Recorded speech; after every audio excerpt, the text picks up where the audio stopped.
Hola chicos del nivel pre de Colegio Líder. Esta semana en nuestro curso de razonamiento verbal tenemos nuestra 19ª práctica dirigida. Veamos. Ustedes van a trabajar el texto número 1 y el texto número 3. Yo voy a trabajar el texto número 2. Dice, con respecto a la relación entre cultura y civilización, Kant escribe: llegamos a ser cultos a través del arte y de la ciencia. Llegamos a ser civilizados por diversos convencionalismos sociales y refinamientos. Concepto que fue recogido especialmente por los autores alemanes, pero la confrontación de los términos fue pronto objeto de mayor arbitrariedad debido al etnocentrismo, ya que al fundamentar el concepto de civilización sobre las preferencias que se otorgan a ciertos valores y a determinadas formas de actividad o de experiencia humana, se privilegió a los pueblos que sentían poseerlos. De esta manera encontramos en no pocos autores la afirmación de que la única y verdadera forma de civilización es la del occidente cristiano, porque solo los pueblos del occidente cristiano han gozado de la religión, el arte y la ciencia, salvo etapas relativamente breves. Además de esta arraigada conceptualización eurocéntrica, notables historiadores y también sociólogos empiezan el concepto de civilización contraponiéndolo en cierto modo al de cultura. Algunos autores alemanes identifican a la civilización con el progreso material y técnico, mientras que conciben a la cultura como el acervo espiritual.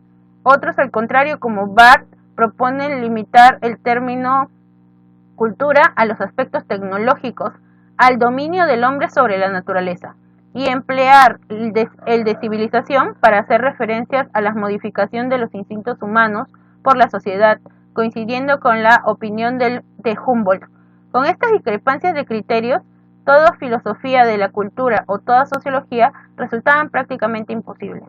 Como vemos, desde Kant y diferentes filósofos, diferentes estudiosos alemanes, ha habido diferentes formas de contraponer, ¿no? Diferentes definiciones que tienen sobre lo que es civilización o sobre lo que es cultura.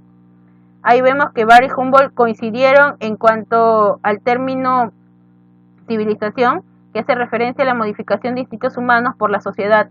Es decir, la sociedad, como decía, ¿no? Un filósofo, la sociedad corrompe al humano, o sea, la sociedad va a alterar a la persona.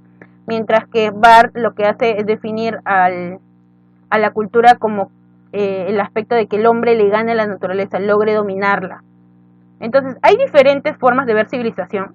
Por ejemplo, los españoles llegaron acá a América con el pretexto de civilizarnos, ¿no? Nos veían como unos salvajes que necesitaban ser civilizados y ellos tomaron esa gran misión y también, bueno, cristianizarlos. Entonces nos dice que de manera general se toma el aspecto de civilización como el modelo eurocéntrico, ¿no? De cristianizar es civilizar. Entonces allí vemos estas dos partes. Veamos la pregunta número 6. El texto trata fundamentalmente sobre ¿qué? Las diversas concepciones sobre civilización de algunos sociólogos e historiadores alemanes, la oposición entre las concepciones de cultura y civilización de autores como Immanuel Kant y Karl Barth, bueno, menciona a otros, y no es oposición, o sea, no es que civilización y cultura sean antónimos. La concepción eurocéntrica y su efecto sobre la filosofía de la historia en la civilización alemana, bueno, no en la historia de la civilización alemana nada más. La relación antagónica a la que fueron llevados los términos civilización y cultura por algunos autores alemanes. Esta sería nuestra clave, ¿no? O sea, lo que nos dice en el texto es cómo a lo largo de la historia han tratado de contraponer estos dos términos. En la concepción de Barth sobre la cultura, en la concepción de Barth sobre la cultura, el hombre cumple un rol eminentemente reformista, ¿no? Porque nos dice que la cultura, el hombre contra la naturaleza, o sea, reformarla, cambiarla. La 8. Una idea que contradice lo dicho en el texto es que el etnocentrismo está muy relacionado con la confrontación de los términos civilización y cultura. Las opiniones de Barth tratan sobre la cultura como sobre la civilización son de naturaleza antropocéntrica. Antropocéntrica es que el hombre es el centro.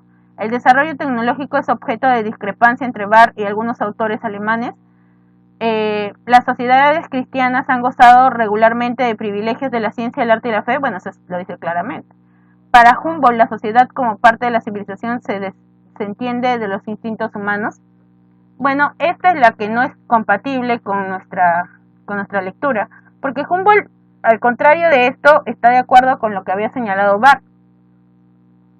9. Para el autor, la oposición entre los términos civilización y cultura tiene más bien un carácter necesario, ¿no? Para comenzar debates, para que se vea éticamente esto. El término recogido con nota en el texto principalmente, bueno, sería de recepción. Eliminación de oraciones. La número 16 dice, yo voy a hacer los números pares y ustedes los números impares. Ya saben, texto 1 y texto 3, ustedes lo realizan. La 1 dice, César Vallejo revela la tendencia del vanguardismo indigenista en el Perú. 2. La literatura peruana manifiesta la tendencia cosmopolita en el ámbito de la lírica. 3. Él escribió Trilce, poemario innovador en la poesía de la lengua castellana. 4. En Poemas Humanos, obra póstuma del Bate peruano, evidencia el mecanismo de las oposiciones dialécticas. 5. Vallejo internacionalizó la poesía peruana dándole dimensión mundial. ¿Cuál se va? La 2, porque todos te hablan sobre César Vallejo y la 2, literatura peruana. 18. 1. Él se estudió mucho y aprendió los principios básicos de la lingüística. 2. Durante su etapa de estudiante destacó como dirigente estudiantil. 3. Llegó a ser catedrática de la Universidad de San Marcos y asesoró numerosos proyectos de investigación acerca de las lenguas aborígenes. 4. Allí perfeccionó sus estudios poniendo de relieve el conocimiento de quechua y aymara. 5. Hizo su tesis de doctorado acerca de la fonética del quechua ayacuchano. ¿Cuál se va?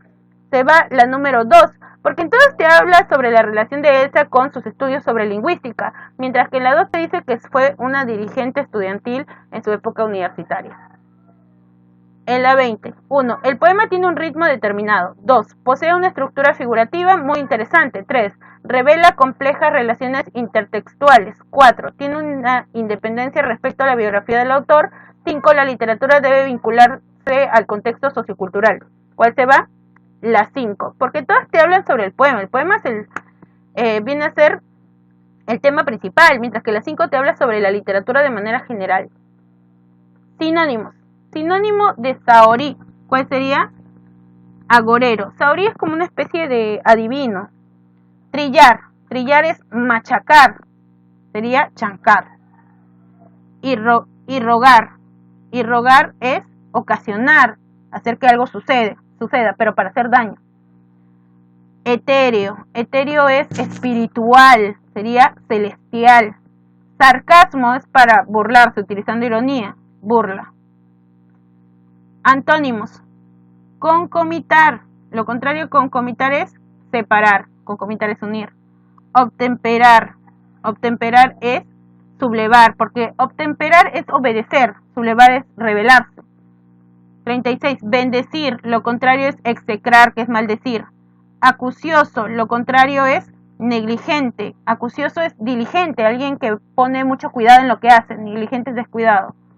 Muy bien, chicos. Entonces, ustedes hacen el texto número 1, el texto número 3 y los números impares en nuestra práctica de razonamiento verbal.